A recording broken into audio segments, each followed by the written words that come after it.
Well, salutations, kindred spirits. Welcome back to another magic history lesson, and this one is by request. Yeah, by request. It features a trick that I posted on the Shorts platform a couple weeks ago and had quite a few requests for the methodology. Fortunately, this subject matter does fit with some of the lessons we've been learning, so I thought, hey, it'd be a great trick to discuss, and I could introduce you to one of Magic's most creative cardmen. So stay tuned for that, but first, let's take a look at the trick in question, and here it is. This is a quick trick with a nutty finish. Check it out. It's called the Sympathetic Sixes, because if I turn one of the sixes face up, in sympathy, the other three follow the leader. Likewise, if I turn one of the cards face down, you got it, that's all four face down sixes. Here, I'll do that one more time, even though nobody asked. 1 6 face up and the other 3 follow. Now once you learn to do that, you can do other tricks, like I can pretend to put this card away, make it appear to jump right back into the pack.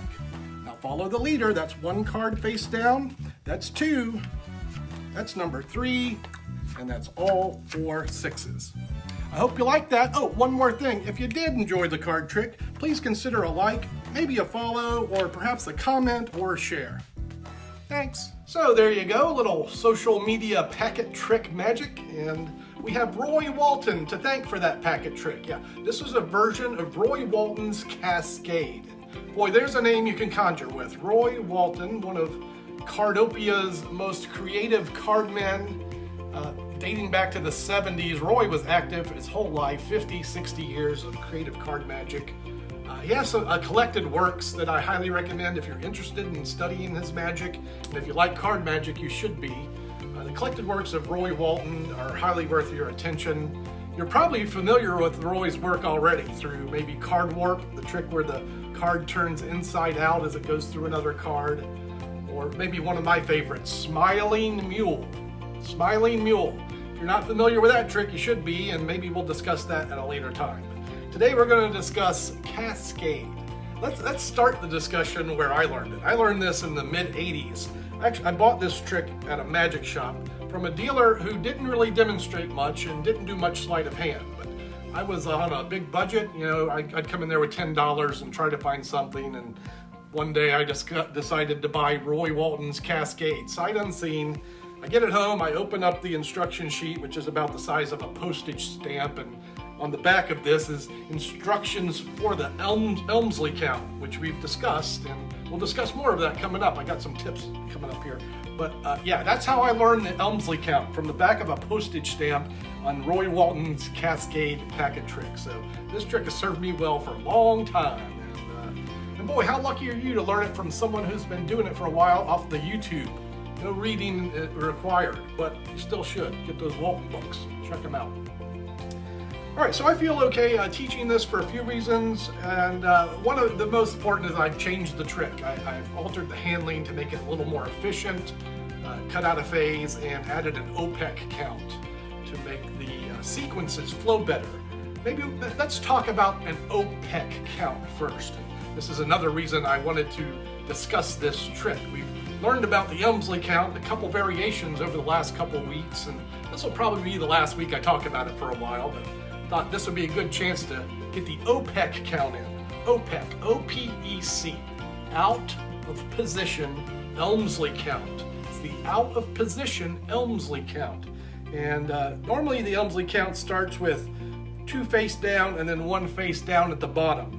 Usually it's just hiding 1, sometimes it's 2, but the main thing is these 3 cards position. The Opec count allows you to have 1 extra card at the bottom, so it kind of reverses their position in this situation. And from that position, despite the 2 face-up cards, we can still show 1, 2, 3, 4. And that is the Opec count. I will describe it, but this is how it looks like one more time. The Opec count. That's 1, that's 2, that's 3, 4 face down cards. So this starts a little different than the Elmsley. We'll get into the meat of the routine after we get through this count. But start with your cards in this position. 1 face down, another face down, 2 face up, and then 1 face down. The count begins with a block push-off of everything above the lowermost card. So using your thumb, push everything over the lowermost card to the right. You'll pinch those cards with your right hand as you move away with your left hand and count 1. So that's the first count, off the bottom, following the block push off. That's 1. For the second count, your right thumb pushes a block, everything above the lowermost card in its hand. As you count 2, the left thumb will pull everything above that lowermost card off, and the left hand feeds its card below the card in the right fingertips. 2, and then 3, and then 4 are counted singly. So one more time, the Opec count. Say we're in this position. Push everything over the bottom, gesture 1, block push off over here. Put this card back as you pull the block into your hand, 2, 3, and 4. That is the Opec count, out of position Elmsley count. And this is a count that'll serve you well. All right, what do you need to do Cascade? Well, you'll need 1 regular card. They're all regular cards actually, they're not gaffed, but they are different, okay? And here's the difference. And I should mention, in Roy's trick, when I bought it, he had 2 jokers and 2 odd backers. So imagine if these are odd backers and jokers, you could put the trick together that way. I just thought it'd be nice to use the trick to deliver a message. And speaking of the message, I hope you liked and followed and shared and commented on this video. Thank you. And all right, the setup. You'll start with a face down odd facer, or that sign, the 2 face up odd backers, then a face down odd facer, and then on top the regular and only regular card. Take note, in a bicycle deck of double facers, the 6s are standard blank backers. So if you have some double face cards, you probably have these ready to go, and that's why I chose to make this the Sympathetic Sixes. And here's how the trick begins. We start with an Elmsley count, which I hope you know, we've reviewed it, and if you need a review, here's a link to that lesson where you can learn the Elmsley count. And that shows 4 face down cards. So Elmsley to show 1, 2, 3, 4 cards, and then you begin your magic by suggesting that when you turn the top card face up, in sympathy, the other cards turn face up as well. Now we do the Opec count that we discussed before. So an Opec count will show 4 face-up cards. That's 1, that's 2, that's 3, that's 4. Now note as I count these into the other hand, I stair-step the 3 face-up 6s. That's so that I can pinch the lowermost upper 6, and as I pull it out, I'm going to square the packet so that this card doesn't get exposed. So I'm going to pull this card out and use my forefinger to square upwards.